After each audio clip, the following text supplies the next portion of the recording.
বর্তমান জ্বালানি তেল ক্রয়ে আমাদের মনের অনৈতিক ক্ষুধা দূর না হলে এই সংকট কাটবে না।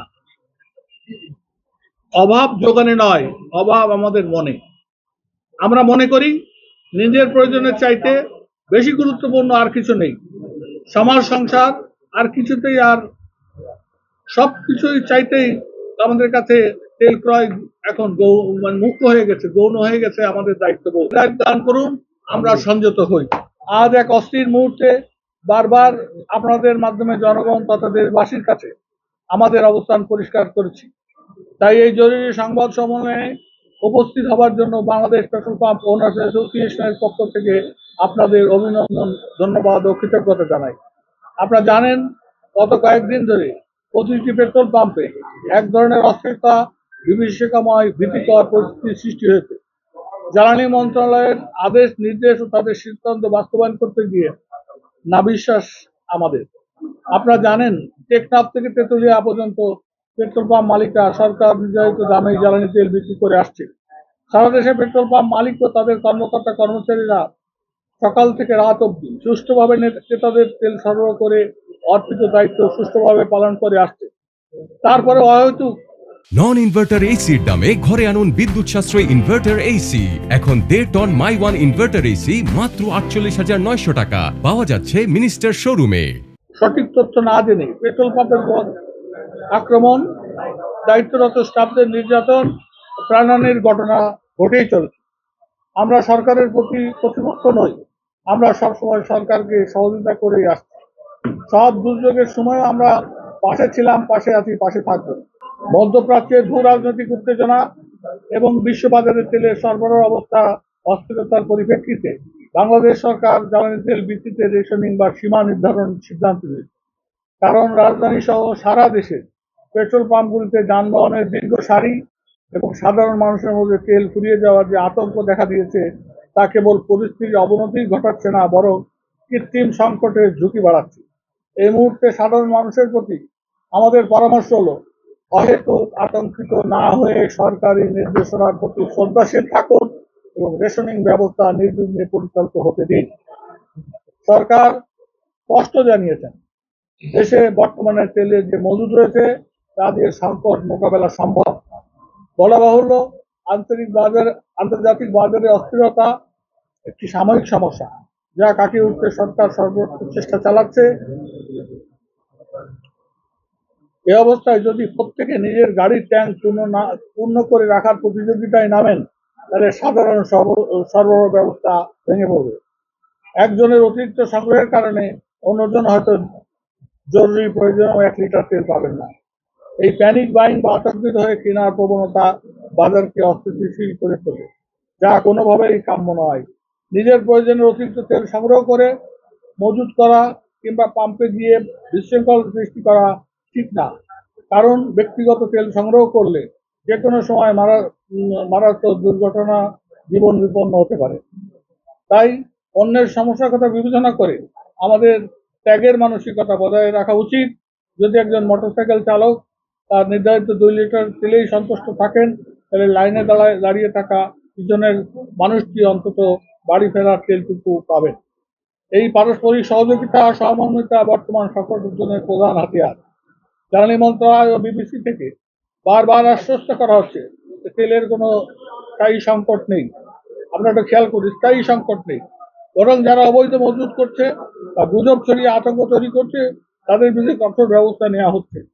সাধারণ নাগরিকদের প্রতি আমাদের আহ্বান, সামাজিক যোগাযোগের মাধ্যমে ছড়িয়ে পড়া কোনো ভিত্তিহীন খবরে কান দেবেন না। পাম্পে দায়িত্ব কর্মীদের সঙ্গে বাক বিতরণতা না জড়িয়ে নির্ধারিত রেশনিং রসিদ সংগ্রহ করুন এবং লাইনের শৃঙ্খলা বজায় রাখুন। সরকার যখন বৈশ্বিক পরিস্থিতির চাপে পড়ে তেলের দাম না বাড়িয়ে রেশনিং মাধ্যমে সরবরাহ স্বাভাবিক রাখার চেষ্টা করছেন, তখন নাগরিক হিসাবে আমাদের দায়িত্ব হলো সরকারকে সহযোগিতা করা। সেনাবাহিনী পরিচালিত ট্রাস্ট এনার্জি বা জ্বালানি বিশেষজ্ঞদের পক্ষ থেকে রিফাইনারি ক্ষমতা বাড়ানোর দীর্ঘমেয়াদী পরামর্শ দেওয়া হয়েছে। সরকার নিশ্চয়ই তা গুরুত্বের সঙ্গে বিবেচনা করবেন। তবে এই মুহূর্তে সবচেয়ে বেশি প্রয়োজন ধৈর্যের। আসুন আমরা এই অহেতুক আতঙ্কিত না হয়ে সচেতন নাগরিকের পরিচয় দিই। মনে রাখতে হবে প্রত্যেক নাগরিকের সচেতনতা ও ধৈর্যই পারে একটি সাময়িক সংকট নিরসনে সহায়তা করতে। আতঙ্ক নয়, বরং নিয়ম মেনে চলাই হোক এই সময়কার অঙ্গীকার।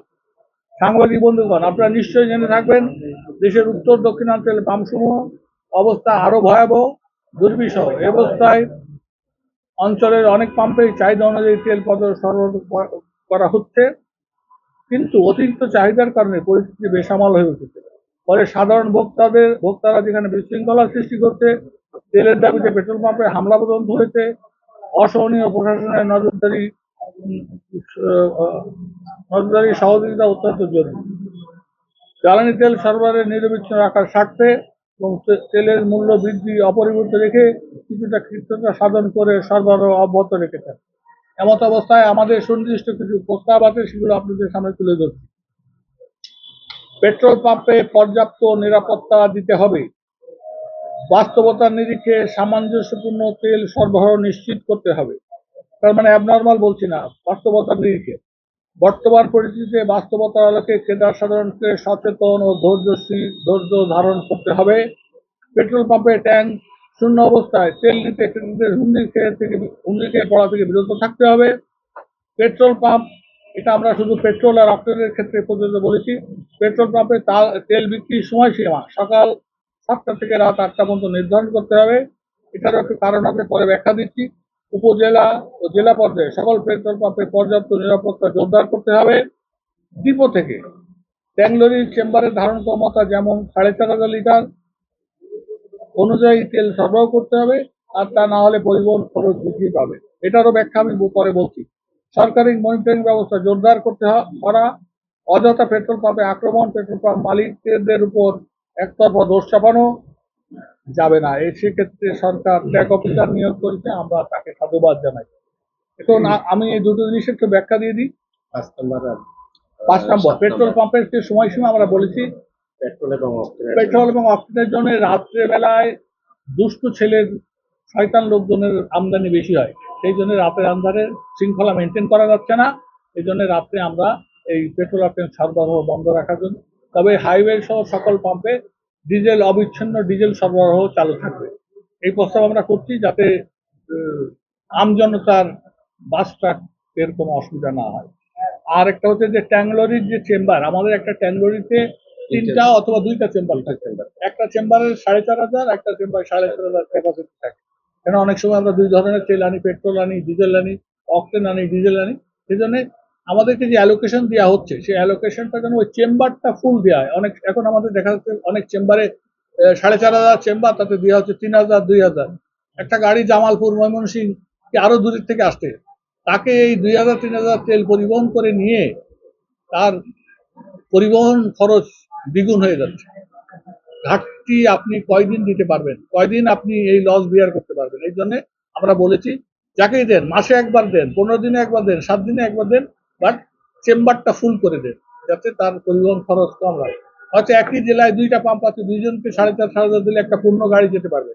এরকম কিছু টেকনিক্যাল অসুবিধা আছে, এটা দূর করার সাথে আমরা বলেছি 4.5 করে দেওয়ার জন্য। আপনারা যে আরো একটু আশ্বস্ত করতে হয়, সরকার নিজেই কিন্তু অতীতে বলেছে কোনো ট্যাঙ্গলরি ডিপো থেকে পার্ট লোড নিয়ে, মানে অর্ধেক লোড নিয়ে বেরোতে পারবে না। এখানে একটা চুরির সংখ্যা থেকে যায়, যে চেম্বারটা খালি থাকবে, সেটা যদি ইনভয়েস না করে চলে যায় তাহলে একটা সমস্যা হতে পারে। সেই জন্য সরকারকে তাদের পুরনো জায়গায় স্টিক থাকতে বলছি, চেম্বার ফুল করে যেন ডিপো থেকে গাড়ি বের হয়, সেই ব্যবস্থা করার জন্য।